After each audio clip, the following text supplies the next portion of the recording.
Marlon Brando and Montgomery Clift. Hollywood's greatest forbidden love story. One night, in a New York bar, two young men meet. One is Marlon Brando, wild, rebellious, sexuality incarnate. The other is Montgomery Clift, sensitive, fragile, melancholy personified. Neither is a superstar yet, but they're on the verge.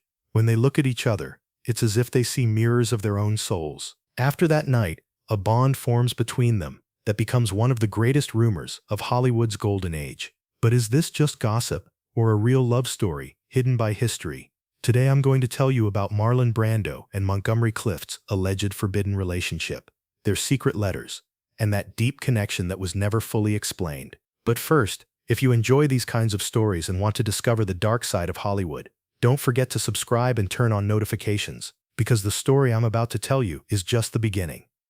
In the autumn of 1949, in the heart of Manhattan's nightlife, in a small bar that served as a sanctuary for actors and artists, Marlon Brando was 30 years old and was tearing up New York with A Streetcar Named Desire on Broadway. Every time he stepped on stage, women fainted, and men looked at him with an admiration they couldn't quite understand. Brando was unlike anything Hollywood had ever seen. With his muscular body, tight t-shirts, reckless demeanor, and raw sexuality, he was demolishing the world of old-fashioned handsome actors. But that night, sitting in the bar, he was aware of his own loneliness. Despite all that attention around him, he felt truly misunderstood. Just then, Montgomery Clift walked in. He was 29 years old and had just entered Hollywood with Howard Hawks' film Red River. Clift's beauty was almost feminine, with perfect facial features, deep brown eyes, and a melancholy gaze that made him look like he'd stepped out of an ancient Greek sculpture. But Clift, like Brando, was different. He was a pioneer of method acting, laying his soul bare for every role, living his character's pain in his own body. They noticed each other in that moment. Brando watched Clift walk toward the dark corner of the bar. Clift paused as he passed by Brando's table. Their eyes met. In that moment, time seemed to stop. According to witnesses, they talked for hours that night. About acting, about life, about pain. Brando was impressed by Clift's intelligence and depth. Clift admired Brando's raw power and freedom. Each saw in the other their own missing pieces. Carlo Fiore, one of Brando's close friends, would say in an interview years later, "Marlon changed from the moment he saw Monty. It was as if someone had found the key to his soul. He had never looked at anyone that way before." But here's where the story gets complicated.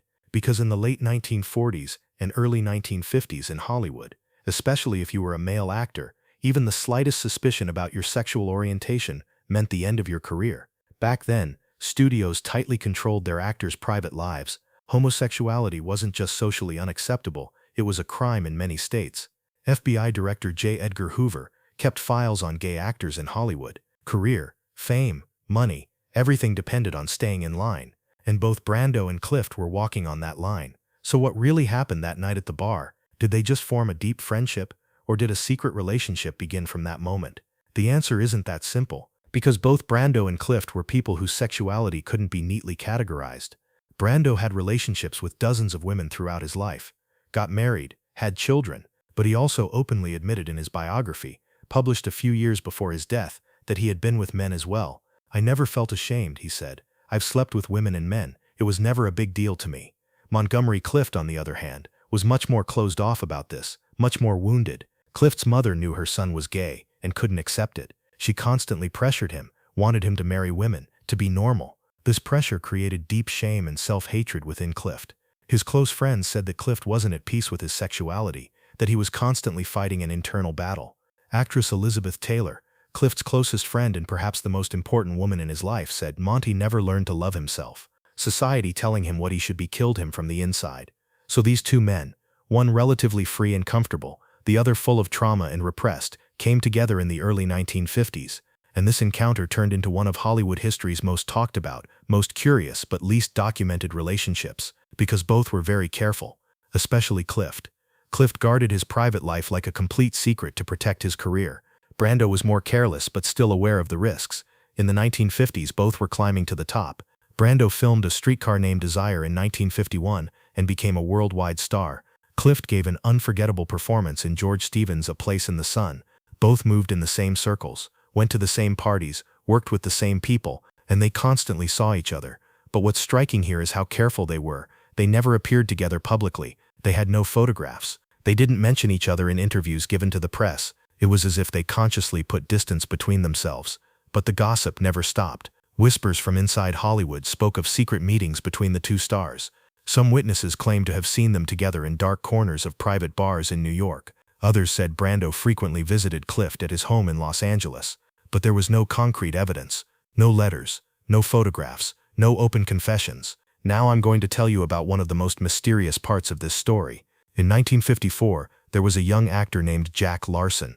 Larson was known for his role as Jimmy Olsen in the Superman series, but he was also openly gay and active within Hollywood's gay community.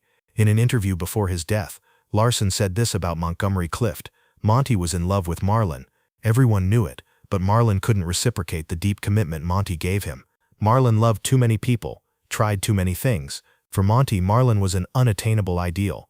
This statement is perhaps one of the best summaries of the dynamic between the two men.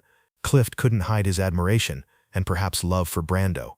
Brando loved Clift, but perhaps not with the kind of love Clift wanted. Maybe for Brando, Clift was one of many relationships, but for Clift, Brando was the center of his life. This imbalance kept the relationship between the two men constantly tense and painful. In 1956, an accident occurred that would change Montgomery Clift's life forever. After leaving a party at Elizabeth Taylor's house, Clift lost control and crashed his car into a tree. His face was shattered, his jaw broken, his teeth knocked out. Elizabeth Taylor was the first person to run to Clift's car after the accident, and she saved him from choking by pulling out the teeth that had lodged in his throat. Clift underwent several surgeries but could never return to his former self. His face had changed, his pain increased, he became addicted to painkillers and alcohol. Here's a critical question. Why was Clift at Elizabeth Taylor's house the night of the accident, and why was he so drunk? Some sources claim that Marlon Brando was also at the party that night, and that there was an argument between Clift and Brando. According to the claim, Brando told Clift that their relationship could no longer continue, that everyone was talking about them, and this could damage both their careers. Clift couldn't bear these words, and left the party early. Drunk and desperate, he got behind the wheel, and then the accident happened. This claim was never proven. Brando never spoke about whether he was at the party that night. Elizabeth Taylor remained silent on the matter. But after the accident, Clift's life turned into a nightmare. He no longer had his old beauty. His pain wouldn't stop. He clung even more to drugs and alcohol. Brando, meanwhile, continued advancing toward the peak of his career. From this point on, the paths between them began to diverge. In the 1960s, Montgomery Clift became increasingly isolated. He continued to act in films, but he could no longer deliver that old performance. His body was exhausted, his spirit broken. He played opposite Marilyn Monroe and Clark Gable in John Huston's The Misfits. On set, everyone could see how bad Clift's condition was. He constantly trembled, forgot his lines, sometimes couldn't stand. Marilyn Monroe, herself struggling with trauma, felt very close to Clift. They understood each other's pain.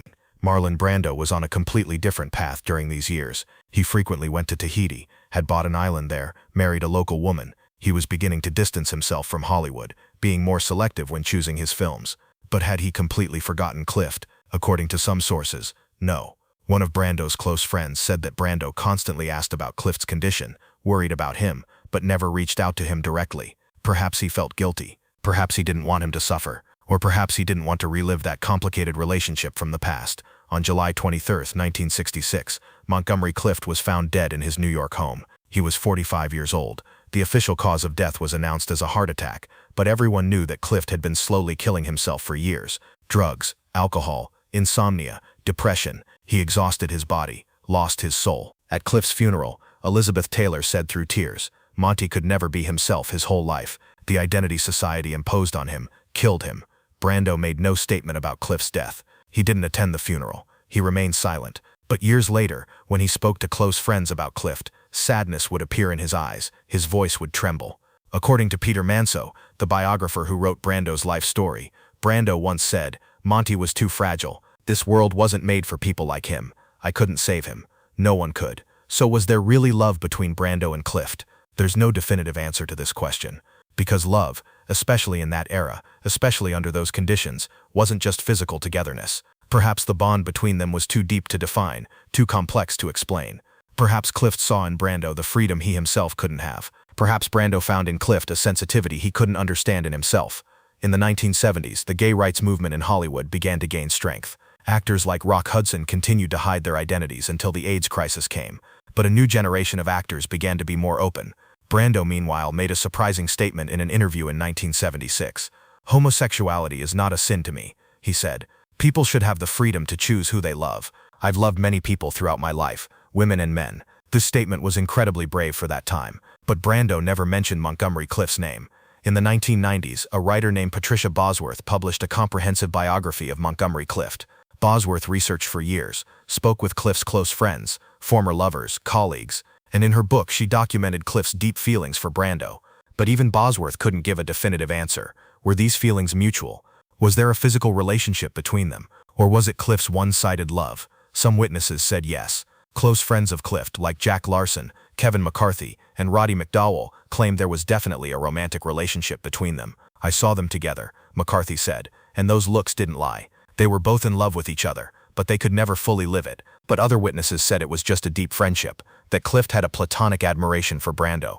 Marlon Brando died in 2004. He was 80 years old, alone, and disconnected from the world.